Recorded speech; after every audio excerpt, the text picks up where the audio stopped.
Bonjour à toutes et à tous, j'espère que vous allez bien. Aujourd'hui on se retrouve pour la vidéo analyse technique de la semaine. Alors c'est la première fois que je fais ce genre de format dans lequel je vais analyser techniquement les différents marchés financiers. On va voir ensemble les différents points d'entrée, les différents points où il faut faire attention, les breakouts, les supports, etc. Avant de commencer, je tiens juste à rappeler que cette vidéo est uniquement à but éducatif et ce n'est pas un conseil financier, alors faites toujours vos propres recherches. Mais voilà, si vous kiffez la finance, la macroéconomie, l'investissement, vous êtes sur la bonne chaîne YouTube, alors n'hésitez pas à lâcher un like et à vous abonner, ça me fera très plaisir. Allez, sur ce, j'enlève ma tête et on est parti. Alors pour commencer, on se retrouve sur l'ETF QQQ qui représente le Nasdaq. Alors on peut voir ici sur le graph weekly que le Nasdaq depuis son point bas en avril, il est à plus 41,5%. Donc c'est sûr qu'après un mouvement comme ça de récupération, il faut à un moment qu'il puisse respirer. Si on zoome un peu, on voit que ça fait 1, 2, 3, 4, 5, 6 semaines qu'il est en phase de latéralisation. La première grosse baisse, elle s'est faite ici le 31 juillet, puis après on a quand même réussi à faire un nouveau plus haut avant de à nouveau corriger. Mais bon, si vous regardez le RSI, vous voyez clairement que le point haut du RSI, il est au 31 juillet et depuis, il essaye de retourner vers la zone des 50. Maintenant, la situation, elle est la suivante. Depuis la récupération de 40%, c'est obligé que le marché, il respire un peu. On a beaucoup de données qui doivent encore arriver. On a le FOMC du 17 septembre qui va arriver. Donc là, les marchés sont juste un petit peu en pause pour voir ce qui va se passer. Ici, on peut très bien voir la résistance qui est autour des 575 à 585 grand maximum et puis le support qui est ici autour des 560. Maintenant, cette latéralisation, elle permet aux moyennes mobiles de se resserrer. On voit clairement que les moyennes mobiles 10, 20, 50 et 65 jours, elles sont en train de se comprimer. Pour un investissement moyen terme, la moyenne mobile 50 jours, c'est un très bon point d'entrée. Et on peut voir qu'ici, en plus de la moyenne mobile 50 jours, on avait le support des 560$. Résultat, on a très bien vu au cours de la séance du 2 septembre, le marché, il a très bien tenu. Maintenant, aujourd'hui, on est le 3 septembre, on se trouve pile au milieu du range. C'est pas un bon point d'entrée. Pour essayer de choper un bon point d'entrée, il faudrait attendre un retour ici vers le support ou attendre une cassure puis un pullback avant de rentrer. Ici, sur le pullback, ce serait intéressant de rentrer. On voit très bien que le super trend daily, il tient et il est en vert, donc ça c'est positif. Et on voit ici sur le graphe 4 heures que le super trend, il est en train de varier. On passe du vert au rouge, vert, rouge. Donc ça définit un range en fait. Les supports, c'est autour des 560$, c'est un bon point d'entrée. Ensuite, attention si on casse les 560$, parce qu'après, en dessous, à part la moyenne mobile 200 jours et le support ici qu'on a aux 536$, il n'y a pas grand chose. Mais pour le moment, pas de panique, la latéralisation, elle est complètement saine et elle est même positive. Et en plus de ça, ce mouvement latéral, ça a permis au RSI Daily de venir se poser sur les 50 points. On voit très bien que la moyenne mobile, elle est en train de retomber et qu'elle se trouve actuellement sur les 60 points. Donc maintenant, il suffit qu'on franchisse la moyenne mobile RSI autour des 60 et c'est reparti. Donc résultat, tranquille, on a bien performé. Maintenant, on respire et puis au moment où il faudra repartir, on aura à nouveau du souffle pour aller plus haut. Ça, bien entendu, c'est le scénario positif. Maintenant, le scénario négatif, c'est effectivement qu'on casse les 560$ et que là, après, on se retrouve sur la moyenne mobile 200 jours ou sur le support, comme je vous avais dit, à 535$. Et là, on reparlera. Ici, on se retrouve sur le SPY qui est l'ETF du SP500. Très franchement, il ressemble au graphe du Nasdaq QQQ. Donc ici, on a la résistance et juste ici, on va avoir le support. Le support, il est un peu moins bien dessiné sur le SP500. Ici, le super trend, il se croise avec la moyenne mobile 50 jours, donc ça en fait un bon support. Et en plus de ça, vous voyez qu'ici, ça a été une zone de support qui a été maintenue par les acheteurs. Ici, je vous ai dessiné le sort de range, donc attention, quand on arrive sur la résistance, il ne faut pas acheter, mais il faut essayer de trouver des points d'entrée sur le support. C'est pareil que sur le Nasdaq, on va essayer de rentrer ou ici, ou alors en cassure, en pullback, et hop là, sur le pullback, on va essayer d'entrer. Donc ça, ce serait un scénario plutôt positif. Maintenant, si on prend le scénario négatif, ici, en cas de cassure, il va falloir faire attention, parce que la moyenne mobile, elle se situe autour des 594$. Avant ça, on a l'ancienne ATH qui est ici autour des 600$, qui est toujours un support. Mais le trou, il est assez impressionnant, c'est quand même moins 3% à moins 6% sur le SP500. Toujours est-il que la consolidation actuelle, elle permet aussi sur le SP500 au RSI de respirer et de retourner vers les 50 points. Donc pour le moment, pas de panique, sauf si on casse par le bas, et si on casse par le haut, bah c'est à nouveau très bullish. Si on compare le SP500 au Nasdaq, on voit que le SP500, il a sous-performé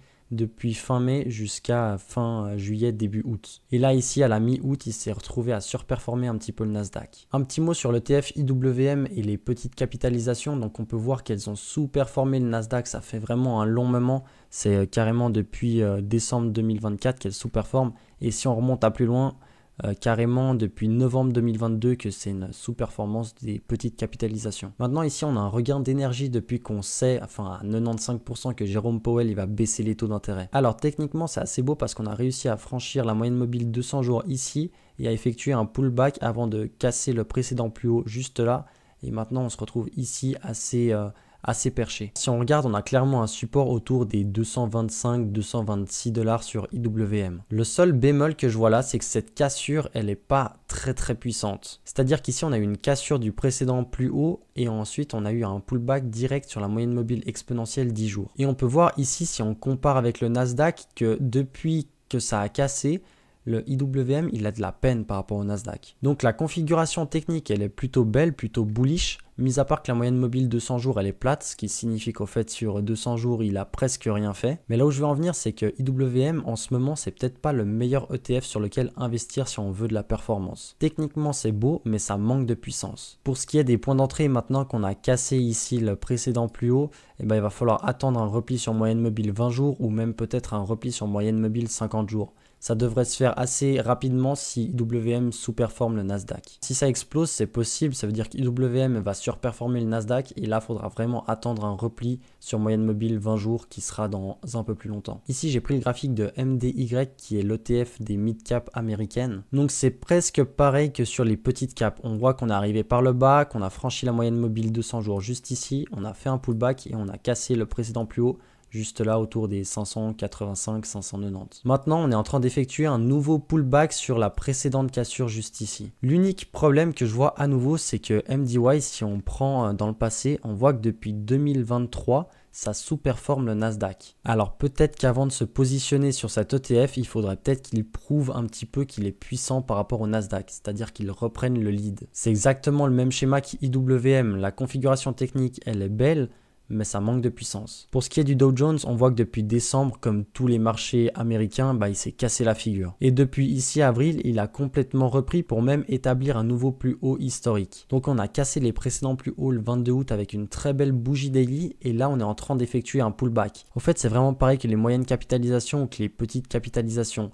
La configuration technique est belle, mais ça manque de puissance et on voit très clairement juste ici. On vient à casser un plus haut historique avec franchement une très belle bougie et direct en pullback après. Ça manque de la force. Donc en ce qui concerne le Dow Jones, le pullback sur un plus haut historique, c'est un bon point d'entrée. Si on réintègre, on a la moyenne mobile 50 jours qui est juste ici et la moyenne mobile 200 jours qui est juste en dessous. Qu'on soit d'accord, la réintégration ne serait vraiment pas une bonne chose. Prenons l'actif du moment qui surperforme tout le reste. Cet actif, je l'ai nommé, c'est l'or. On voit que depuis juillet 2024 à avril 2025, l'or il a surperformé le Nasdaq. Ensuite, pendant toute cette phase de latéralisation, il a sous-performé le Nasdaq et là, il est en train de à nouveau surperformer le Nasdaq. Ici, ça fait plusieurs vidéos maintenant que je présente cette figure de compression de la volatilité et de latéralisation de l'or. Ce qui est impressionnant, c'est qu'après toute cette latéralisation, en fait, c'était un moment de respiration pour à nouveau avoir un bel impact et une belle cassure juste ici. Pour entrer sur l'or, c'est un petit peu compliqué. On est sur les plus hauts historiques, on est très haut perché, c'est pas le bon moment. Pour choper un bon point d'entrée sur l'or, il va falloir à minima attendre un repli ici sur l'ancien point haut historique. Ou alors, il va falloir attendre que ça latéralise ici peut-être en 4 heures et attendre un repli sur moyenne mobile 10 jours exponentielle ou 20 jours exponentielle. Si on regarde, on est au-dessus de la moyenne mobile 10 jours exponentielle avec plus 4% presque, donc on est vraiment très haut perché. En tout cas, on a là devant nos yeux l'actif avec le plus beau momentum actuel. En ce qui concerne le pétrole, on avait eu ici une cassure de la moyenne mobile 200 jours, puis une réintégration,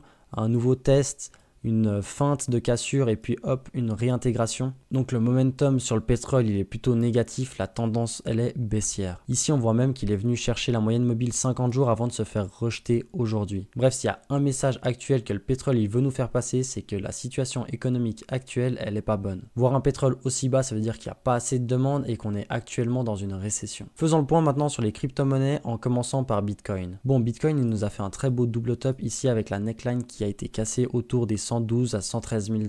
Et puis depuis cette cassure qu'on a eu juste ici, et là on est en train de faire un premier pullback et le deuxième pullback aujourd'hui. Alors comment vous dire qu'à court terme, Bitcoin il n'est pas dans une situation très positive. D'ailleurs on voit ici son canal descendant qu'il est en train de former depuis le 14 août. Tant qu'on ne vient pas à minima sortir de ce canal en faisant une sortie, un pullback et une nouvelle cassure juste ici, on n'est pas sorti d'affaire. Et encore plus compliqué maintenant, le haut de canal il se situe pile à la hauteur de la neckline. Et si on combine ça en plus avec le RSI qui se situe sur sa moyenne mobile, on a de très fortes chances d'avoir un rejet. Maintenant cette structure en double top avec cassure, pullback et à nouveau un plus bas, à court terme c'est négatif. Mais ce qui est bien c'est qu'à long terme on a la moyenne mobile 200 jours qui est juste ici autour des 101, 102 000 $. Et en plus de ça les 100 000 $ c'est un chiffre rond que tout le monde va vouloir acheter. Donc si on prend à long terme le Bitcoin, il est toujours en tendance haussière et la moyenne mobile 200 jours serait un excellent point d'entrée. Alors pour répéter, la moyenne mobile 200 jours pour un investissement long terme, c'est un bon point d'entrée. Et maintenant pour du court terme,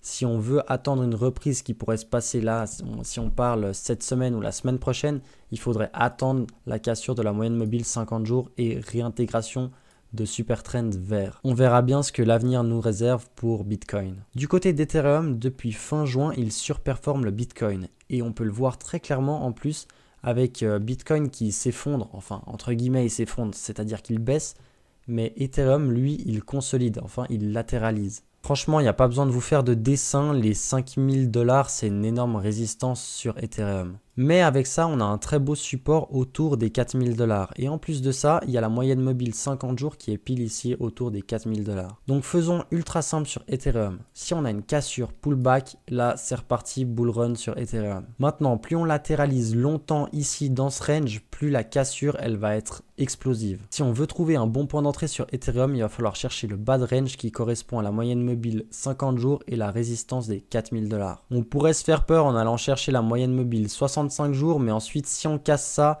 là c'est vraiment pas beau. Disons que la moyenne mobile 200 jours, elle est 33% en dessous. Il faut absolument pas casser la moyenne mobile 50 jours. Bah voilà, on arrive à la fin de cette vidéo et j'espère que vous avez kiffé. Si c'est le cas, n'hésitez pas à lâcher un like et à vous abonner, ça me fera très plaisir. N'oubliez pas que cette vidéo était à but éducatif, ce n'est pas un conseil financier et c'est uniquement mon avis. Moi je vous donne rendez-vous dimanche ou lundi pour la vidéo macroéconomie de la semaine et d'ici là, portez-vous bien, allez, ciao ciao.